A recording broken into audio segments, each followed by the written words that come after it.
Welcome, Mr. Hickox.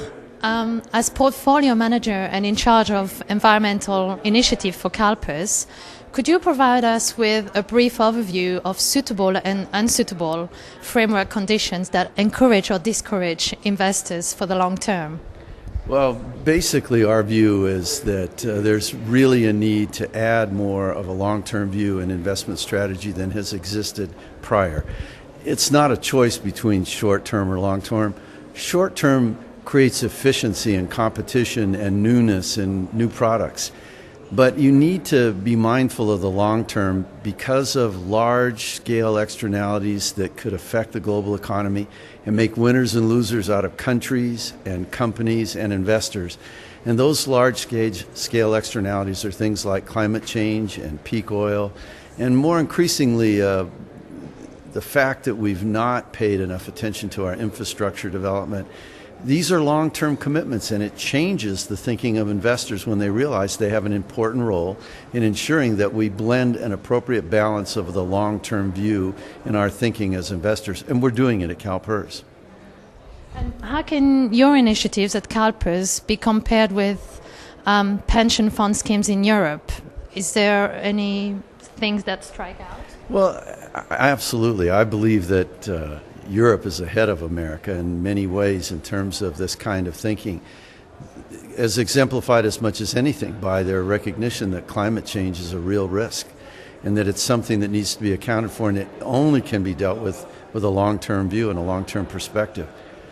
And while I think that California exhibits unusual leadership for a state in America, it's nothing compared to Europe. I feel like I'm in friendly territory here.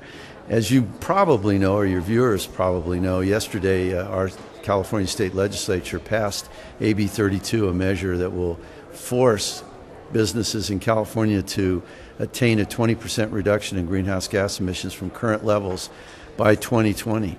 And that's not going to be easy. The business-oriented lobbyists described it as a job killer bill. We think it's an opportunity bill.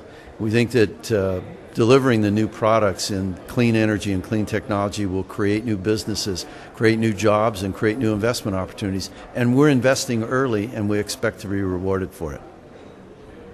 So how do you reach two goals at the same time? I mean, maximizing long-term individual performance in a responsible way, and at the same time making the economy profit from it. Do you have any success stories? Well, again, reflecting upon my earlier comments, I don't think it's a choice. I think it's finding balance more than it is anything. I wouldn't want to give up our short-term view of the world because it stimulates new thinking.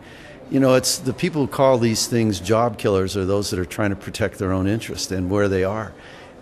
At its fundamental base, capitalism is about competition and creativity and new things, not protecting the old.